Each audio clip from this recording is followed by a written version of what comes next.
Hi friends, எங்கள் வீட்டு பக்கத்தில் பார்த்தீங்கன்னா ரேஷன் அரிசிக்கு பயங்கர டிமாண்ட் ஆயிடுச்சு. என்னன்னு பார்த்தா இந்த அரிசி சாப்பிட்டா சுகர் வந்து கம்மியாகுதுன்னு டாக்டர் சொன்னாங்கன்னு எல்லாரும் ரேஷன் அரிசி வந்து கேட்க ஆரம்பிச்சிட்டாங்க. நாங்களும் வந்து இந்த மாதம் வாங்கவே இல்லைன்னு சொல்லி என் ஹஸ்பண்டை போய் வாங்கிட்டு வர சொன்னேன். அவரும் போய் டக்குன்னு வாங்கிட்டு வந்துட்டாங்க.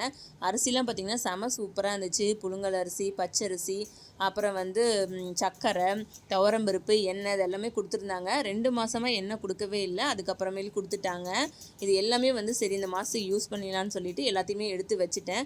2 நாளாக வந்து உடம்பு சரியாமல் இருந்துச்சு. அதனால் வீட்டில் எந்த வேலையுமே பார்க்கல. எல்லாத்தையும் எடுத்து வச்சுட்டு கிச்சனில் போய் பார்த்தா ஊறுபட்ட பாத்திரம் கிடந்துச்சு.